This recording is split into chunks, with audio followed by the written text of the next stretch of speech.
Hey guys, it's Scotty at Tejas SteelWorks. I just wanted to do a little bit of a tech video. It's kind of a bonus for the members of the LS Swap Square Bodies page. I'm kind of inspired by my friend Doc Merrick, who is pretty good with the online how-to videos and stuff. I'm going to put this up and see what he has to say about it. Maybe I'll get some coaching from him.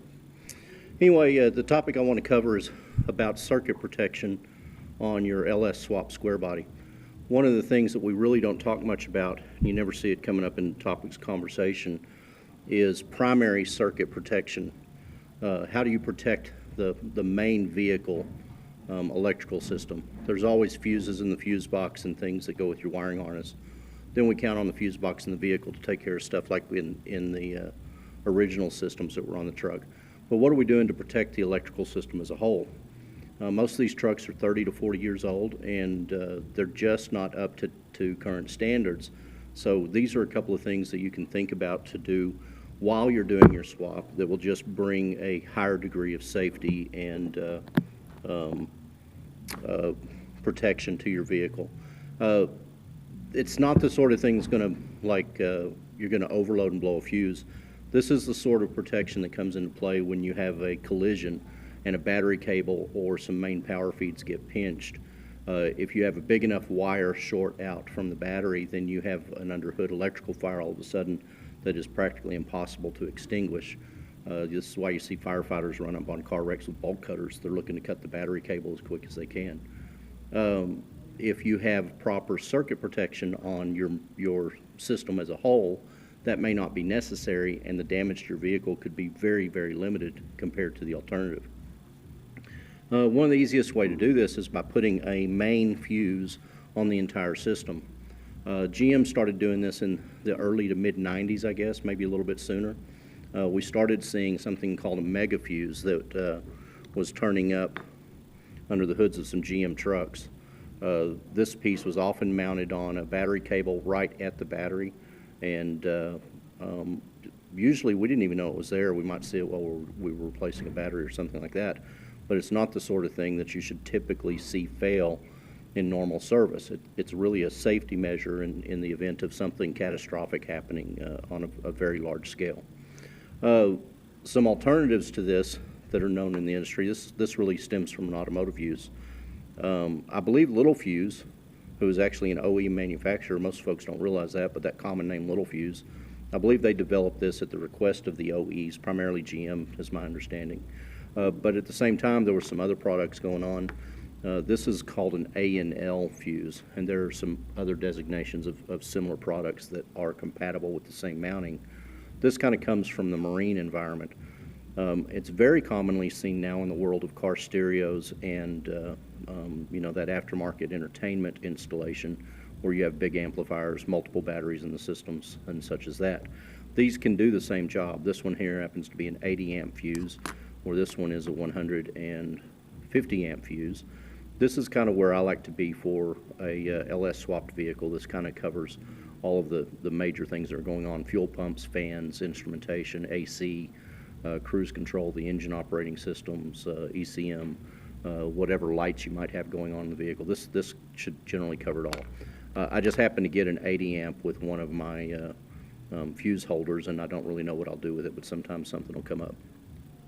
The big difference between these two, you're probably going to see this fuse selling for between $10 and $20 in the car stereo places, and even $15 to $20 or even $30 in marine and supply stores, which is kind of where it comes from.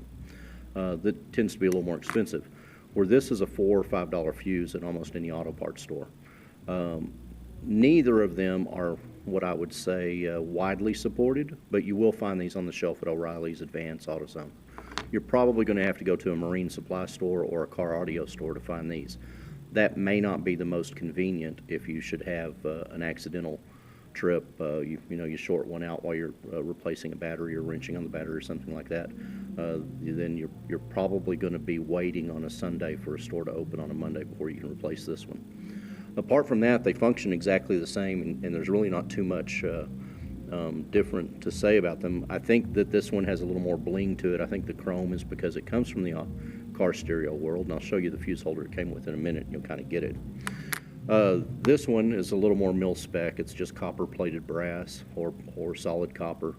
It's got an encased element in it. You can't visually check to see if it's blown like you can the other one. But I think this one is probably a little more spark ignition safe than what this one is. This one, the element is encased in a covering. That's a clear lens that's over it, so this should be ignition safe, but it may not be so much so as this one. That's just my personal observation. I don't have any specification books to back that up, but that's the thing. What you want to watch out for, in particular when you're buying aftermarket stuff, is try to avoid that car stereo grade fuse holder. These things are made of a clear ABS plastic. Sometimes they're black, like this one here. These two fuse holders are virtually identical except for the name that's printed on them and the color of the base plate, and then the terminals are a little bit different grades. This is for ring terminals that you'll put on it. I'll show you examples in a minute. This one uses screws to hold the fuse, but a large cable clamp where you would put a bare cable. In this case, it's I believe like a 2-gauge cable can be slid into this, secured with the set screw, and so there's no ring terminal at play here. The big drawback on these two for me is that they're probably not real safe under the hood in a high temperature environment. The ones that you really want to look for are going to have a type of nylon. Often it looks like a fiber reinforced nylon, and they would look a bit more like this. This is the A&L fuse holder. This one's off of a source on eBay. You can find these in the wiring catalogs, find them in the marine store catalogs, but it's just got a really heavy-duty base. I think the chief difference is this is going to take a lot more heat before it's deformed. That could mean the difference between having a terminal melting out of the block if you have a overload condition developing, where that one might actually melt down the fuse holder and contribute to the problem. This is going to be a little bit more durable. Hopefully the fuse would pop before the fuse holder would fail. Again, that's for the A&L, and then this is for the mega fuse. I would bet that there's a 3-letter code for the mega fuse also. I just haven't turned it up any catalogs, and I always refer to it as mega fuse when I'm looking for it. A couple of differences in these two fuse holders. Chiefly the installation. This is kind of easy because if you have a bunch of rings on the terminals and you go to put it on, with the open cutouts you can just slip it under the screws and then tighten everything down and you're good to go. Of course you'd want at least one of the washers on top of this. I often have the ring terminals on top of it also, but it doesn't make a whole lot of difference. And then it gets covered up by this plastic cover. You would want to use some sort of rubber boot on your cables to go over these and protect it from accidental shorts and that sort of thing. All of that protection is kind of built into this one, though you have to actually disassemble it to put the fuse on. And of course the fuse would normally go underneath the washers and the ring terminals, but it's real easy to put on. One of the things about this fuse holder too, though, is it has a couple of prongs right here that will snap in and it'll retain the fuse. So if you're working on a sidewall or something like this, it's going to hold it pretty securely and you're not going to have to worry about it falling off. You'll be able to snap it on, and then you can worry with your wires and your washers and your nuts. It's a little bit of a helping hand. But the big bonus is that after this is all assembled with your wires on it, when it comes to protecting it, it has a full cover snap-on cover like this. And it's made of the same material as the base, so it should be just as safe in the heat and that sort of stuff. There are little profiles that generally come with an open window on the end so that you can come in straight from the side. But you can also come in from 90 degrees if you want to, just by cutting out the little windows.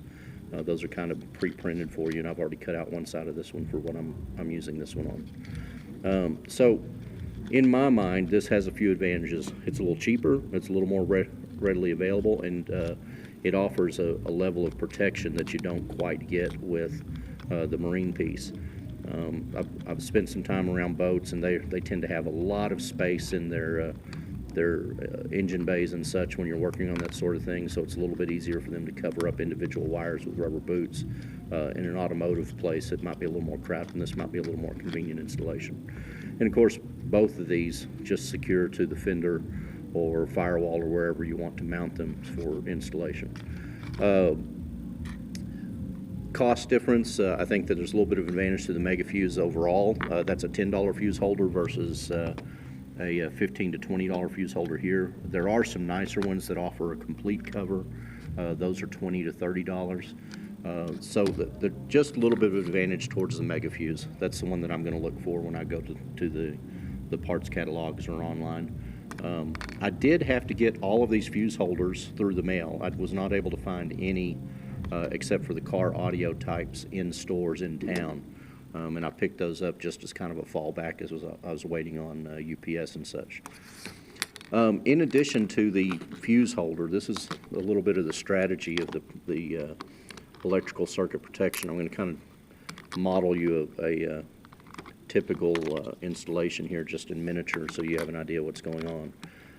Over here on the left, let's say that you have your battery set up and you're running a good sized cable, maybe a 4-gauge or a 2-gauge cable would come over from the battery to your fuse holder.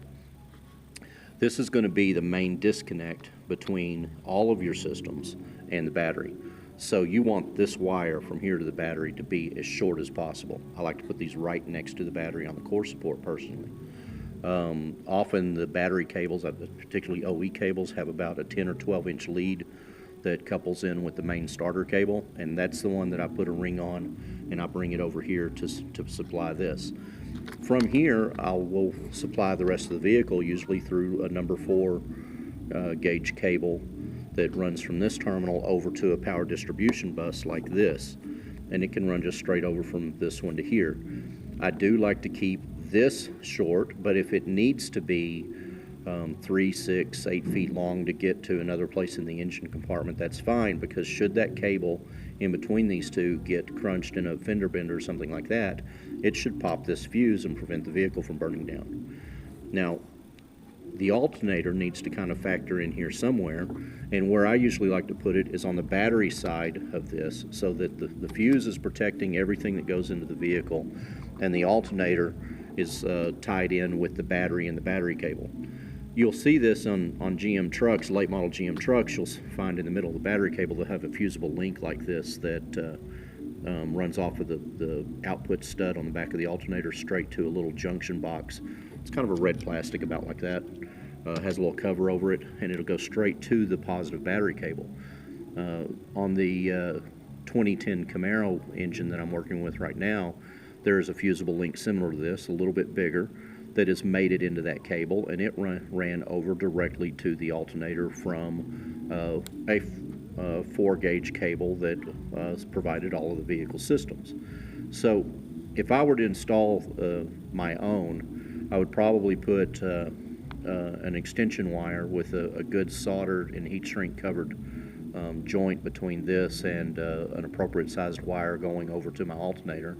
And then I would put this on the fuse here next to the battery, so that if anything happened between here and the alternator, that this fusible link would burn up and it would protect the vehicle from the failure of the alternator. If anything happens on the big wire feeding the power distribution block for the vehicle overall, then this fuse will fail and you're all good. And as far as the vehicle is concerned, the battery and the alternator are your one power source, and this is the separation between the two. There's not really any way to protect your starter. That would be, a 750, 1000, 1200 amp, 1500 amp fuse. That's just not practical. So when routing your positive battery cable to your starter, use a great deal of care on how and where you place it to make sure it's protected from a short. I'm going to show you some of the neat toys that I use for that in just a moment. One more thing about fusible links. I'm going to give you some part numbers in just a second to help out, but this is the sort of fusible link you'll use at your alternator to protect the output and charging system. But all of the circuits that are coming to your main distribution block, those wires are probably going to be 3, 4, 6, 8 feet long going into the vehicle also. You already have seen these on your square body where you have a couple that are on the starter with a couple of red wires that run to the junction block on your firewall, the pass-through for the bulkhead connector. And then there's also one that's on the little diamond distribution block that's in the center of the firewall that it happens to be an intersection between bulkhead connector power feed in for one of the primary electrical circuits in your fuse box. It also is a junction for the output of the alternator on the square body, which we kind of do away with that in the LS swap. And then the further junction, it's 3 points. The third one is it's the main power for the AC blower case, which is probably the heaviest draw in the whole vehicle as far as the square body is concerned to begin with. Those smaller fusible links that you'll see on the starter of the square body will look a lot like these. They're probably going to be more like this one here. They're fairly small. They're on like a number 12 wire. They are about a 16 gauge fusible link. You can Google charts that help you decide what size fusible link wire. This is a wire that's designed to burn up if there's a short in the system over here. So the size of this wire and length of this wire is very important to the rating of the fuse, and that's what it is. It's a fuse. This one is a little bit bigger for something else. These two actually came off of an OBS truck, which is where I harvest this from. This is a General Motors part. Unfortunately, it's no longer available. When they discontinued them, they were $18, $20.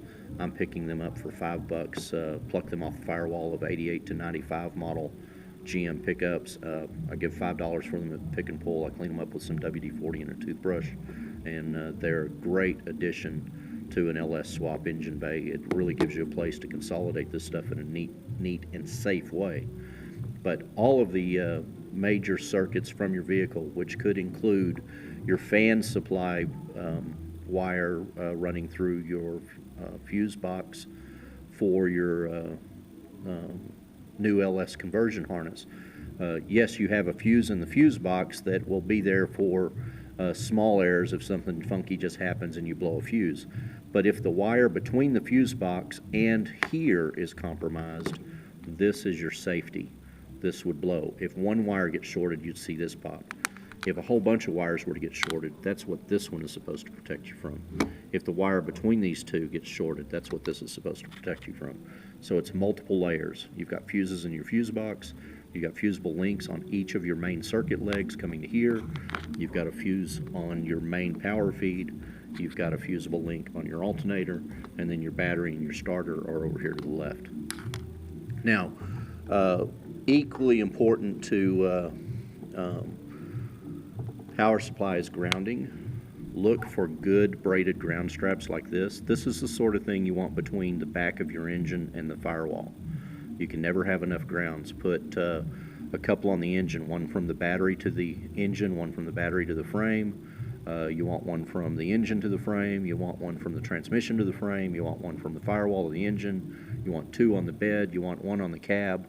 There are a couple on the core support for the lighting that run to the frame. You can't have enough ground wires, and if you're chasing a buggy electrical anomaly in your LS swap, think about ground wires. Sometimes just adding a few more is all you need to do. When it comes to making fuse holders like this safe, and sometimes these, rubber boots are important. Sometimes you can find them in the parts store or electrical supplies, sometimes in the marine stores. This is from a boat store. It's from a company called Blue Sea Systems. They're stud insulator caps, and they come in all kinds of sizes. So if you need to protect your big battery cables, you can do that as well. I use all of these in the capacity of circuit protection. These fusible link wires you can find individually, especially the small ones. You can find individually at the parts store, sometimes the larger ones. You can buy rolls of this wire at O'Reilly, I believe. Otherwise, if you want them individually like this, you'll probably have to go online to get them. The big wire like this, the big fusible link wire, you're probably going to have to go online. If you want them made up of a certain size for a particular vehicle, you probably need to be looking in online catalogs, parts catalogs, GM Parts Direct or Rock Auto, whatever. This particular one is I use very often between the alternator and the battery on GM truck LS swaps, and it is an AC Delco part. The part number, I'll put that right there for you. That's for the fusible link freeze frame, and you can come back and get a look at that, and you'll know what you need to order. Good luck finding them. They are discontinued, but there are still plenty out there on the shelves. Don't be afraid to hunt those down. Lastly, when it comes to protecting that big battery cable and even your fuel lines, you can find this heat sleeve that is made by, I can never remember the name, Design Engineering Inc. Performance Products. I'll bring their logo in here for you to see. Design Engineering Inc. They make this cool tape insulating tape, and they make this heat sleeve. You can get a 3-foot piece of this heat sleeve big enough to route a battery cable through, or even 3/8 fuel line, 1/2-inch fuel line can go through that. I put about 18 inches of this on my fuel lines where they cross from the frame rail to the back of the engine as they pass over the passenger side exhaust. I put this on the battery cable as it passes underneath the exhaust manifolds, if it has to be up very close to the exhaust manifolds. And then this cool tape, I use it especially on battery cables to wrap any sensitive spots. It can give you a little bit of abrasion protection, but it'll also give you some thermal protection to keep the insulation from melting when in close proximity to an exhaust manifold. It has an adhesive backing on it, and then you take it off and you spiral wrap it, overlapping it so it's a couple of layers thick as you move up the wire. And you get a great deal of protection. Both of these are from O'Reilly Auto Parts as well. They're on the shelf over in the performance section. So anyway, that's some of the stuff that we try to do at Tejas SteelWorks to make your LS swap a little bit better and a little bit safer. We are very particular about the little pretty details like that. Don't forget to go get these things out of your old body style trucks. You can order these online. They're made by Little Fuse. I'm sorry that I don't have a part number on it, but just look for Little Fuse, Mega Fuse, fuse holder, and you'll find that okay. Anyway, good hunting. Let us know if you have any questions. Share this video. Go like our page, Tejas SteelWorks, and tune in, follow us.